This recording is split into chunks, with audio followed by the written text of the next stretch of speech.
வணக்கம். நான் உங்கள் ஜெயா. இன்றைக்கி நம்ம இந்த வீடியோவில் அந்தாதி இலக்கியம் இதை பற்றி பார்க்கலாம் வாங்க. அந்தம்னா முடிவு, ஆதினா முதல். அதாவது ஒரு பாடலில் கடைசியில் வரக்கூடிய ஒரு எழுத்தையோ ஒரு அசையோ சீரையோ அடியோ அடுத்த பாடலுக்கு முதலாவதாக எடுத்து வச்சு எழுதுறது தான் அந்தாதி தொடுப்பு முறை. இது நம்ம அந்த பாடலை மனனம் செய்யறதுக்கு, அதாவது மனப்பாடம் செய்யறதுக்கு ரொம்ப உதவியாக இருக்கும். இப்போ இந்த பாடலை பாருங்கள். மண் திணித்த நிலனும் நிலனேந்திய விசும்பும் விசும்பு தைவரு வலியும் வலி தலை ஈய தீயும் தீ முரணிய நீரும் என்றாங்கு. அதாவது மண்ணெல்லாம் சேர்ந்தது தான் நிலம். அந்த நிலத்துக்கு மேலே உயர்ந்திருக்கிறது தான் வானம். அந்த வானத்தை தடவி வர்றது காற்று. அந்த காற்று பட்டால் தீ நல்லா வளரும். தீக்கு எதிரானது நீர். அப்போது மண், வானம், காற்று, தீ, நீர், இந்த அஞ்சும் தான் ஐம்பெரும் பூதங்கள்னு சொல்லப்படுது.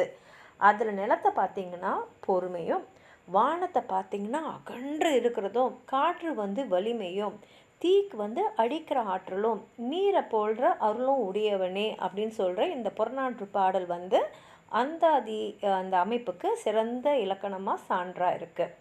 பதிற்று பத்தோடைய 4ஆம் பத்தும் ஐங்குறு நூற்றோட தொண்டி பத்தும் அந்தாதி முறையில் எழுதியிருக்காங்க.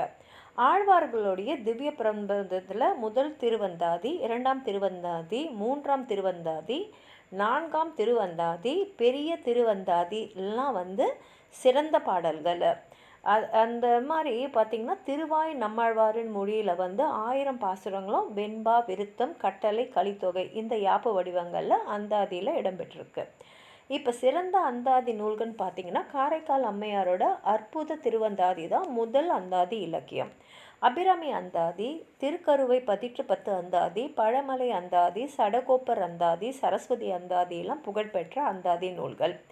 இரட்டைமணி மாலை, மும்மணி மாலை, நான்மணி மாலை, நவமணி மாலை, அட்டமங்கலம், ஒருப்பா ஒரு பத்து இதெல்லாம் தான் சிற்றிலக்கியங்களை அந்தாதி அமைப்பில் இருக்குது. பல் சந்த மாலை, ஒளியல் அந்தாதி, பதிற்றல் அந்தாதி, நூற்றல் அந்தாதி இந்த 4 வகை அமைப்புகள் அந்தாதி இலக்கியங்களில் இருக்குது.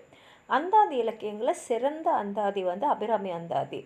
மயிலாடுதுறைக்கு பக்கத்தில் திருக்கடையூரில் அபிராமி அம்மன் அமிர்த கடேஸ்வரரோட கோயில் இருக்குது.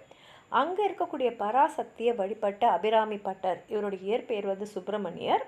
இவர் அபிராமி அந்தாதியை ஏற்றினார். இவர் வாழ்ந்த காலம் பார்த்திங்கன்னா 18ஆம் நூற்றாண்டோட பிற்பகுதியும் 19ஆம் ஆண்டோடைய முற்பகுதியும் சொல்கிறாங்க. அபிராமி அந்தாதியில் 101 பாடல்கள் இருக்குது. இவர் இசைத்துறையிலையும் பாடல் எழுதிலையும் வல்லவராக இருந்தார். அபிராமி அம்மை பதிகம் அந்த நூலையும் இவர் தான் எழுதியிருக்காரு. தனம் தரும், கல்வி தரும், ஒரு நாளும் தளர்வறியா மனம் தரும், தெய்வ வடிவும் தரும், நெஞ்சில் வஞ்சமில்லா இனம் தரும், நல்லன எல்லாம் தரும், அன்பர் என்பவர்க்கே கணம் தரும் பூங்குழலால் அபிராமி கடைக்கண்களே.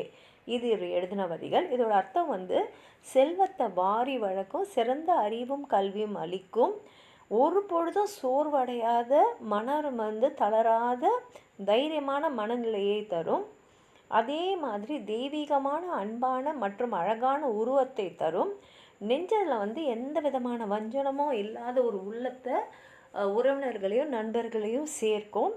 இந்த மாதிரி வாழ்க்கைக்கு தேவையான எல்லா நல்ல விஷயங்களும் தரும். எதுனா அபிராமியோடைய கடை கண்களே. அந்த பார்வை உண்மையாக நேசிக்கிற அன்பர்களுக்கு அத்தனையும் அபிராமி வழங்குவாங்க அப்படின்னு அந்த பாடல் எழுதியிருக்காரு. இந்த பாடல் மூலமாகவே இவருடைய புலமை எப்படிப்பட்டதுன்றது நமக்கு நல்லா விளங்குது. உங்களுக்கும் அந்தாதி இலக்கியங்களை பற்றி ஏதாவது சொல்லணும்னு நினச்சிங்கன்னா கீழே இருக்கிற கமெண்ட் பாக்ஸில் எழுதுங்க.